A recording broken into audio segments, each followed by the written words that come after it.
지난 주간에 설날이 있었습니다. 그리고 오늘은 2025년 2월 첫 주일날입니다. 그래서 오늘 우리는 날에 대하여 생각하면서 오늘 우리에게 주시는 말씀을 받으려고 합니다. 성경을 보면 성경 전체를 꿰뚫고 지나가는 맥이 되는 것들이 있습니다. 제가 성경의 맥을 잡아라 라는 책을 쓴 적이 있는데 바로 그걸 말하는 겁니다. 이것들은 창세기부터 시작해서 요한계시록까지, 그리고 거기 끝이 아니죠. 그것이 바로 지금 우리의 신앙생활까지 그대로 적용되는 영적 원리들을 담고 있는 바로 그런 것입니다. 한마디로 말하면 영적 핵심 메시지다라고 말할 수가 있겠죠. 자, 그런 것 중에서 아주 중요한 것, 그것이 바로 욤이라고 하는 겁니다. 히브리어로 욤, 번역하면 날이라고 하는 것이죠. 날. 자, 보십시오. 성경의 가장 첫 부분인 이 창세기, 거기 보면 하나님께서 천지를 창조하시는 그 역사를 행하시는 이야기가 나오고 있는데, 그 이야기가 어떻게 전개되고 있느냐? 바로 이 날을 통해 전개되고 있어요. 욤을 통해 전개되고 있습니다. 빛을 만드시는 창조의 첫 번째 일을 하신 다음 성경은 이는 첫째 날이라고 이야기합니다. 그리고 궁창을 만드시고 이것을 둘째 날이라고 말씀하십니다. 이렇게 하나님의 창조의 한 획이 마감되고 다음으로 넘어가는 것을 성경은 다 욤, 이 날이라고 하는 것을 가지고 연결을 하고 있는 거예요. 즉 하나님의 역사하심에 있어서 이 욤이 정말 중요하다는 것을 의미하고 있죠. 자, 그런데 창조 때에도 욤이 이렇게 중요했지만 인간이 범죄한 이후, 즉 창세기 3장 이후에도 또 다른 의미에서 이 욤은 굉장히 중요한 그런 말이 됩니다. 그런데 성경을 보면 그때부터는 이 욤에 대해서 그냥 단지 욤 이렇게 말하지 않고 또 하나를 붙여요. 뭐라고 하느냐? 욤 여호와 이렇게 말합니다. 욤 여호와, 즉 여호와의 날이다 라고 표현을 하는 거예요. 인간을 구원하시고 세상에 들어와 있는 죄를 멸하시려고 하는 여호와 하나님의 적극적인 행동, 그 역사하심이 일어나는 그 순간을 말하기 때문에 그냥 욤이 아니라 욤 여호와, 여호와의 날, 이렇게 표현을 하는 것이죠. 이 여호와의 날 혹은 주의 날이라고 하는 말이 처음 쓰여진 것은 바로 아모스 선지자에 의해서입니다. 하지만 그렇다고 이것이 아모스 선지자가 만든 말은 아니에요. 이미 다 쓰고 있는 그 말을 이제 아모스가 언급한 것이죠. 아모스 5장 18절, 화 있을진저 여호와의 날을 사모하는 자여, 너희가 어찌하여 여호와의 날을 사모하느냐? 그날은 어둠이요 빛이 아니라. 사람들이 이미 다 여호와의 날을 알고 있다는 것이죠. 그리고 이 날이 정말 중요하다고 신앙적으로, 그래서 심지어 사모하기까지 하고 있는데 문제는 뭐냐? 그게 잘못 알고 있는 거라는 거예요. 그것이 여호와의 날에 대해서 잘못 알고 있는 그런 것이라는 것을 질타하는 말씀이 바로 아모스의 말씀이에요. 그러니까 이 여호와의 날이 사실은 어떤 날인지를 알려주는 것, 이게 바로 선지자의 심판의 메시지의 핵심 내용이 되는 거예요. 많은 선지자들이 바로 심판의 메시지를 말할 때 이 얘기를 하고 있어요. 여호와의 날이 사실은 어떤 날인지를 알려주는 것. 그래서 아모스만이 아니라 또 이사야 등등 많은 선지자들이 이 여호와의 날을 예언하고 선포했는데, 그런데 그 중에서 이걸 가장 활발하고 그리고 정확하게 강조한 사람이 누구냐? 바로 스바냐예요. 스바냐. 이 여호와의 날이라고 하는 것은 스바냐서의 핵심 내용입니다. 그는 숨어 계신 하나님이 나타나는 그날, 제가 지난 시간에 숨어 계신 하나님 말씀하셨죠. 그 숨어 계신 하나님이 나타나는 그날, 그게 바로 여호와의 날이 되는데, 이것을 정말 강조하고 또 강조한 그런 사람이 바로 스바냐 선지자예요. 그래서 이런 별명이 있습니다. 스바냐 선지자에 대해서 어떤 별명이 있냐면 여호와의 날의 예언자라는 별명이 있어요. 스바냐 선지자는 여호와의 날의 예언자라는 별명을 가질 정도다. 그렇다면 그가 말한 여호와의 날이란 어떤 날이냐? 다른 선지자들처럼 스바냐 선지자가 이제 임하는 여호와의 날을 주의 영이 감동해서 바라보면서 그때 온몸을 떨면서 묘사한 것을 보면 그날은 정말 무섭고 두려운 날이다 하는 것이죠. 정말 무섭고 두려운 날이다. 우리 15절, 16절 말씀을 함께 읽도록 하겠습니다. 같이 읽습니다. 그날은 분노의 날이요 환난과 고통의 날이요 황폐와 패망의 날이요 캄캄하고 어두운 날이요 구름과 흑암의 날이요 나팔을 불어 경고하며 견고한 성읍들을 치며 높은 망대를 치는 날이로다. 자, 그런데 여러분 좀 뭔가 이상하지 않으십니까? 하나님께서 우리 가운데 개입하시는 날, 이걸 여호와의 날이라고 한다는데, 하나님께서 우리 가운데 오셔서 일하시고 역사하시는, 그걸 표현할 때 욤 여호와, 여호와의 날이라고 하는 표현을 쓴다고 하는데, 그런데 어떻게 그날이 이렇게 무서운 날이 될 수 있냐는 거죠. 어떻게 그날이 무서운 날이 될 수 있느냐? 분명 처음 창세기 1장을 보면요, 흑암과 혼돈과 무질서 속에다가 빛을 만드시고 질서를 만드시면서 첫날이 시작됩니다. 즉 하나님의 욤이 시작되는데, 그런데 그리고 그 다음에 이어서 계속 욤이 계속될 때마다 거기에는 아름다운 역사가 있었어요. 그래서 오죽하면 뭐예요? 성경에 계속 나오는 표현이 뭡니까? 보기에 좋았더라. 보기에 힘이 좋았더라. 하나님의 감탄과 감동이 있는 그런 이야기인데, 어떻게 그것이 여기 와서는 이렇게 무섭고 두려운 날이 될 수 있느냐 하는 것이죠. 그 욤이, 만일 이 욤이 사단이 우리 삶 가운데 밀고 들어오는 그런 날이라고 한다면 그 이해가 됩니다. 사단이 들어온 날이니까 이거 무서운 날이죠. 만일 이것이 마귀가 우리 삶 가운데서 정말 괴악하고 못된 짓을 하는 그러한 날을 이야기한다면 이해가 돼요. 그런데 여호와 하나님이시잖아요. 우리를 창조하신 분이, 우리를 사랑하시는 분이 우리 삶 가운데 들어와서 역사하시는 그 순간을 말하고 있는데, 어떻게 이것이 무섭고 두렵고 캄캄한 날이 될 수 있느냐 그 말이에요. 여러분 이거 이상하지 않으세요? 정말 이거 말이 안 되는 거 아니냐 그 말이죠. 정말 말이 안 되죠. 하나님이 우리 삶 가운데, 우리 삶의 한복판에 들어오셔가지고, 그래서 우리 삶 가운데 역사하신다면 그 순간은 뭐예요? 우리에게 기쁨이고 노래고 감동이고 춤이 되는 것이 맞지요. 어떻게 그날이 분노의 날이요 환난과 고통의 날이요 황폐와 패망의 날이요 캄캄하고 어두운 날이요 구름과 흑암의 날이 될 수가 있느냐 그 말이죠. 자, 여기서 그 비밀을 말합니다. 창조 시에는 그렇게 아름다웠던 하나님의 날이 지금은 이렇게 무섭고 두렵고 캄캄한 날이 되는 그 비밀을 이야기합니다. 그건 바로 죄 때문에 그래요. 죄. 하나님이 변하신 거 아니에요. 이 세상이 변한 겁니다. 정확히 말하면 우리 인간이 변한 거예요.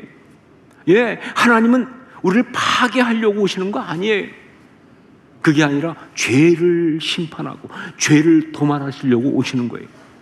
그런데 만약 그때 우리의 이 중심에 그 죄를 우리가 가지고 있다면, 우리가 그 죄를 우리 가운데 품고 있다고 한다면, 그때 어쩔 수 없이 우리도 함께 박살 나는 것이다 하는 거죠. 그래서 여호와의 날이 우리에게 무섭고 두렵고 캄캄한 날이 되는 겁니다. 여러분, 죄를 부둥켜 안고는요 하나님 앞에 설 수 없습니다. 시간을 주실 때 그 죄를 해결하든지, 아니면 결국 나중에 그냥 있다가 그 죄와 함께 박살나든지, 둘 중에 하나밖에 없어요. 참 많은 사람들이 여행수를 바라더라고요.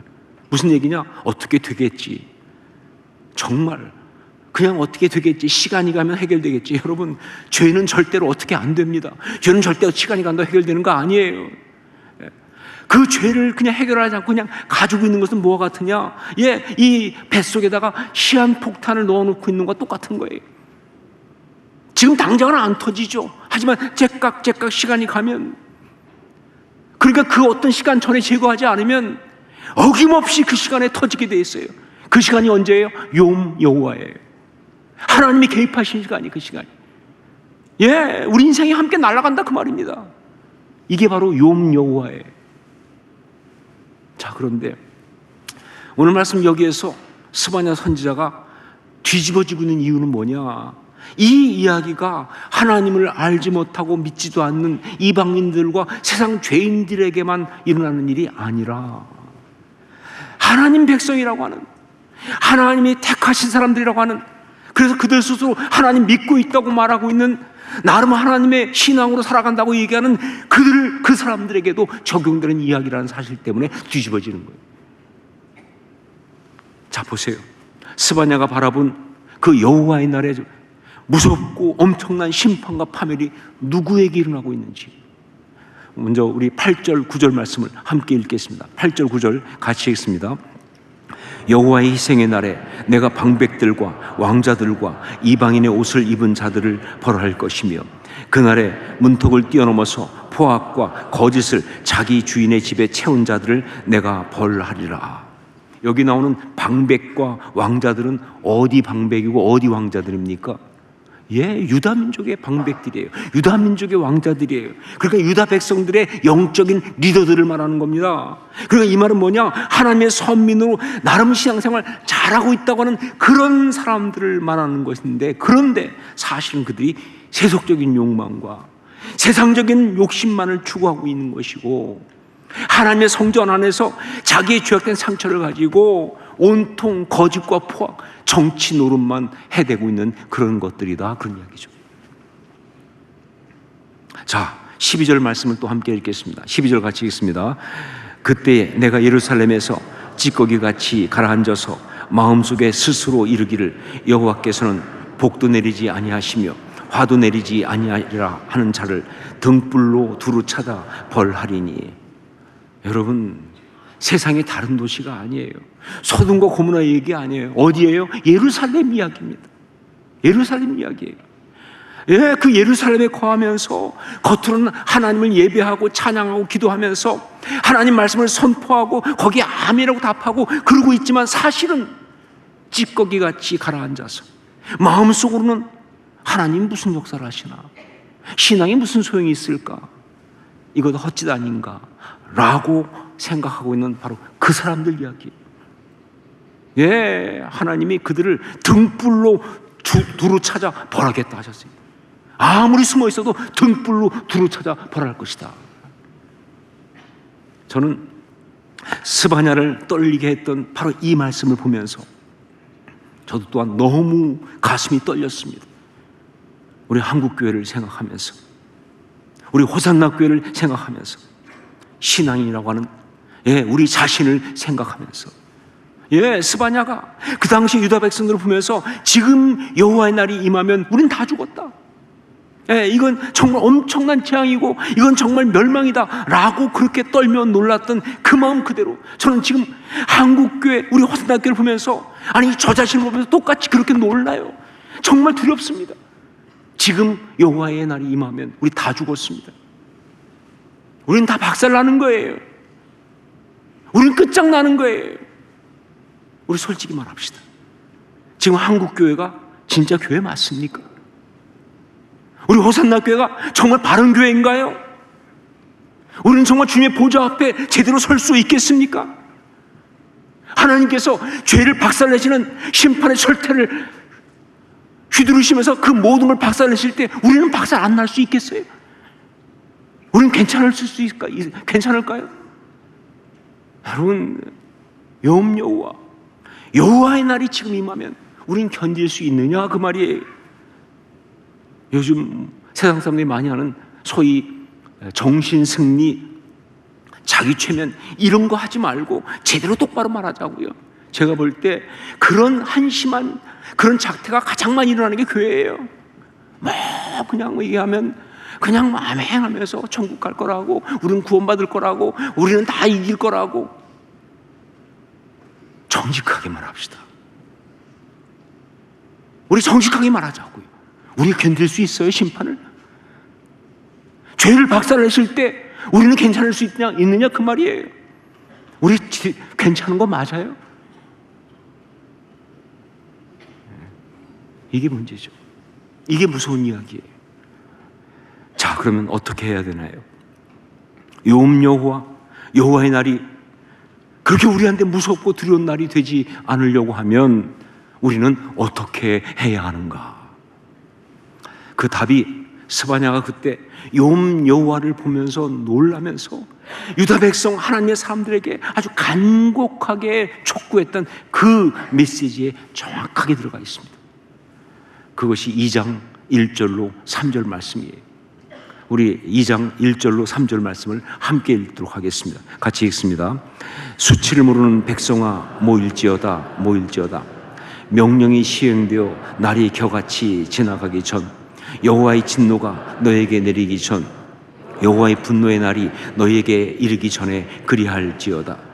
여호와의 규례를 지키는 세상의 모든 겸손한 자들아, 너희는 여호와를 찾으며 공의와 겸손을 구하라. 너희가 혹시 여호와의 분노의 날에 숨김을 얻으리라. 여기에서 우리에게 답을 주는 정말 중요한 말씀은 바로 뭐냐? 바로 첫 마디에 나오는 수치를 모르는 백성아, 이 말씀이에요. 수치를 모르는 백성아.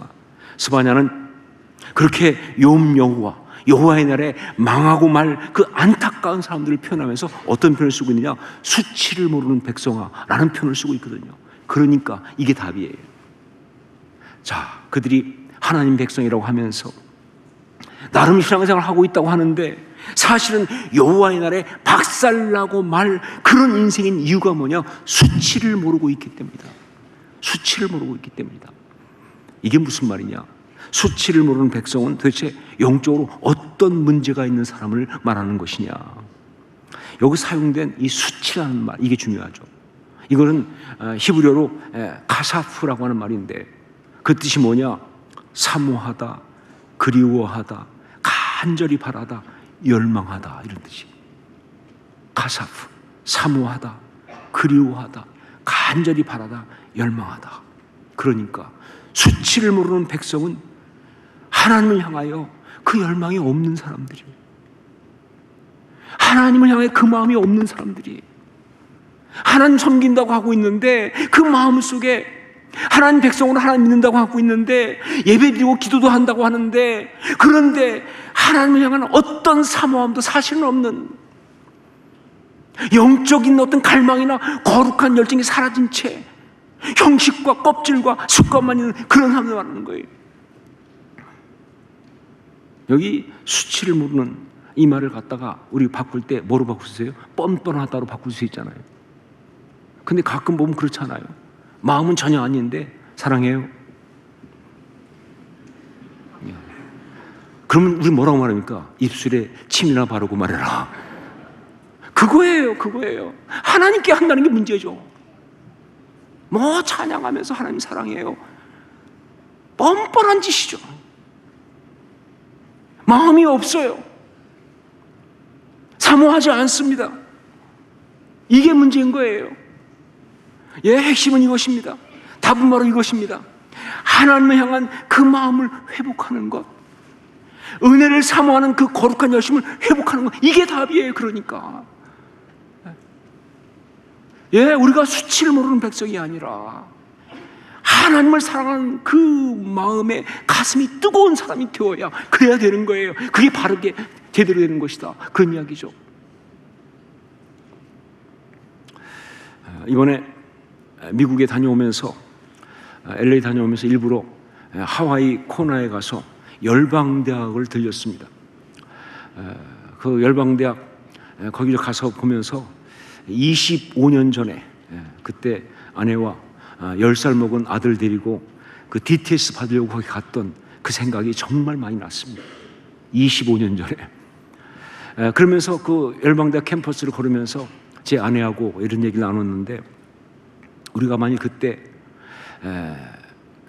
여기 와서 훈련을 받지 않았다고 한다면 그때 여기에서 하나님의 그 간섭하심과 역사하심과 인도하심의 은혜를 받지 않았다고 한다면 오늘 말씀대로 한다면 그때 여기 와서 그 하나님의 여호와의 나를 여기서 경험하지 못했다고 한다면 지금 우리는 여기 없다.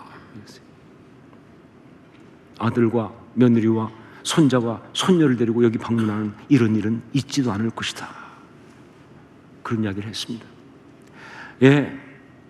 정말 그 2000년도에 DTS를 받은 것은 제 삶에 있어서 before와 after를 나눌 만한 정말 BC와 AD를 나눌 만한 너무 중요한 일이었어요. 그야말로 굉장한 사건이었죠. 그런데 그렇게 중요한 시간이지만 사실은 굉장히 고통스러운 시간이었어요. 어떤 사람들은 그랬으면 정말 좋았겠다 그러는데 아니요, 너무 힘들었어요. 너무 고통스러웠어요. 왜냐하면 그게 바로 욥 여호와였었거든요. 욥 여호와였으니까. 하나님이 내 삶에 간섭하셔가지고 저를 뒤집어 털었어요. 저는 그때까지 나름 잘 사는 줄 알았어요.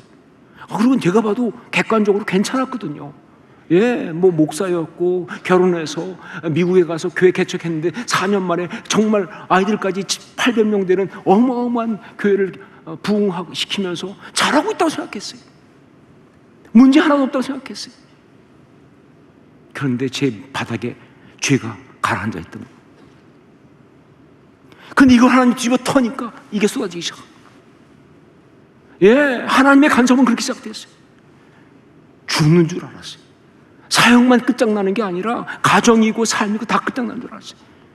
이번에 가서도 그 생각이 드는데 그 해안에 그 해안 쪽에 길이 있거든요. 비갈랜드. 그 길을 운전하면서 수도 없이 바다로 뛰어들어가려고 그랬어요.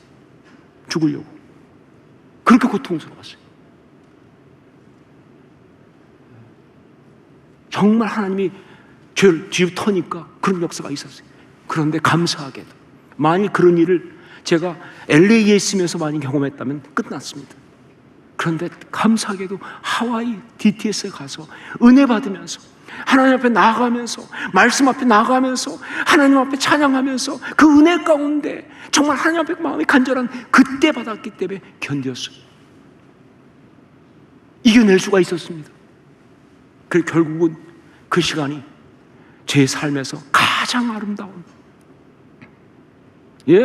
축복과 회복의 시간이 되었다 하는 것이죠. 그 자리에 있었기 때문에 거기서 받았으니까. 제가 하와이 코너에 그 YM 열방대학 가서 DTS를 받겠다라고 결정하고 가게 된 것은 직접적으로는 제 아내의 강권함에 따라서 그렇게 한 겁니다. 제 아내는 먼저 한국에 있을 때 BEDTS라고 직장인 DTS를 먼저 했어요. 그러면서 마음속에 정말 하와이 코너에 가서 제대로 우리 온 가족이 DTS를 받았으면 좋겠다는 거룩한 이 갈망을, 열망을 품은 거예요. 그렇지만 사실 현실성은 없는 이야기죠. 왜냐하면 제가 거기 갈 상황도 아니고 또 그런 인간도 아니고 정말 목사잖아요. 목사가 무슨 DTS를 가. 문제도 없는데. 그러니까 뭐 정말 이거는 불가능한 일이죠. 더구나 교회 개척해서 4년밖에 안 됐는데 어떻게 DTS를 갑니까? 그런데 제 아내가 그냥 열심히 기도해가지고 갔어요. DTS를. 한국 속담에 그런 거 있죠. 여자가 한을 품으면 온유월에 서리가 내린다. 그건 쓸데없는 이야기죠. 그건 전혀 해당하기 없는 얘기지만 이건 분명합니다. 여자가 뜻을 품고 기도하면 뺀질이 목사도 DTS를 간다. 이건 확실한 거예요. 남편들 변하게 돼 있어요. 안 따라갈 수가 없어요. 자, 그런데 사실 그 DTS를 가게 된 그것은 직접적으로는 제 아내의 강권이지만 하나님 미리 준비한 게 있었어요. 뭐냐? 제 마음속에 그 하와이 열방대학에 대한 어떤 굉장한 설명할 수 없는 어떤 궁금증이랄까요? 그런 그림이 있었거든요. 그게 언제 생겼느냐? 제가 온누리교회 부교육자 갔을 때 그때 하영조 목사님을 통해서 들은 이야기 때문에 그렇습니다. 제가 온누리교회 부교육자 갔을 때 하영조 목사님은 그때 안식년에 DTS를 하고 그리고 막 돌아오셨어요. 하 목사님도 사실 DTS를 하고 싶어 한 게 아니라 갑자기 체류 비자가 문제가 돼가지고 어쩔 수 없이 하신 거지만 여튼 하 목사님께도 굉장히 중요한 일이었던 것 같아요. 그래서 오셔가지고는 그 DTS를 받으면서 있었던 이야기를 몇 가지를 몇 번 이야기하셨는데 그게 굉장히 저한테 도전이 되는 그런 것이 그 중에 제일 첫 번 들은 게 아주 충격적이었어요. 한번 이런 얘기 하시더라고요. 갔는데 학생들끼리 쉐어링하는 시간이 나누는 시간이 있는데 그 중에 그 젊은 미국 친구가 쉐어링하면서 그러더라는 거예요. I'm hungry for God. 나는 하나님께 배고파요. 처음엔 잘못 들은 줄 알았대요. 왜냐하면 그런 표현을 한 번도 들어본 적이 없었으니까. 하나님께 배고프다. I'm hungry for God. 이게 무슨 말이야? 목사로서 사역해왔지만 한 번도 들어본 일 없는, 너무 충격을 받은 거예요. 그러면서 한 목사님 말씀하시기를 이게 아마 YM의 영성이 아니었나 싶다. 근데 그때 제가 그 얘기를 들을 때 저도 이해를 못했어요. 왜냐면 저도 전혀 들어본 일이 아니에요. 그게 무슨 말인지. 하지만 마음속에 저게 뭔지 좀 알고 싶은, 뭔가 정말 다른 어떤 은혜가 있지 않는가 싶은 그런 것 때문에 언젠가 거기 한번 가보고 싶다는 마음을 품었던 거죠. 여러분, 그렇습니다. 우리는 하나님께 배고파야 합니다. 예, 우리는 하나님께 배고파야 돼. 은혜에 배고파야 돼. 은혜를 갈망해야 된다, 그 말입니다. 하나님을 사모하고 그리워해야 되는 거예요. 여러분, 예배 올 때 어떻게 오셨나요? 그냥 시간 돼서 오셨나요? 그건 예배 아니죠. 그리워야죠. 하나님 뵙는 것에 대해서, 하나님 만나고 싶어서, 그 앞에 나가고 싶어서, 그분께 기도하고 싶어서, 찬양하고 싶어서, 정말 그리움이 가슴에 벅차야죠. 그게 진짜 신앙 아니에요? 그게 진짜 올바른 믿음 아니냐, 그 말이에요. 그게 진짜 예배죠. 은혜를 갈망하고 하나님을 향하여 우리 마음이 뜨거워야 되는 거예요. 이게 바른 신앙이에요. 무엇보다 그래야 욤 여호와, 그날이 우리에게 재앙이나 파멸이 아니라, 예, 하나님의 간섭이 우리 가운데 있게 되면요, 어떤 때는 그게 정말 힘든 시간일 수 있어요. 어떤 사람에게는 정말 건강의 문제로 오기도 합니다. 어떤 사람들은 재정적인 어떤 그런 문제로 오기도 합니다. 어떤 사람에게는 관계의 어떤 갈등으로 오기도 해요. 정말 삶이 박살나는 그런 어려움일 수도 있어요. 그러나 예, 하나님을 향한 이 마음을 제대로 가지고 있으면 그 힘든 시간은 파멸과 그리고 멸망이 아니라 결국은 은혜고 축복이고 간증이 될 줄로 믿습니다. 이게 신앙이죠. 여러분, 정말 하나님 향한 그 마음이 있으면요, 그렇게 힘든 시간들이 나중에 정말 간증이 되거든요. 그거 이겨낼 수 있다, 그 말입니다. 이게 욤 여호와예요. 욤 여호와, 여호와의 날. 지금 여러분에게는 어떤 시간인가요? 여호와의 날, 지금 당신에게는 어떤 시간입니까? 이것에 대답하기 위해서 먼저 물어야 하겠습니다. 여러분, 하나님을 정말 사모하십니까? 하나님께 향한 여러분의 마음이 정말 뜨겁습니까? 그 은혜를 정말 갈망하십니까? 기도하겠습니다.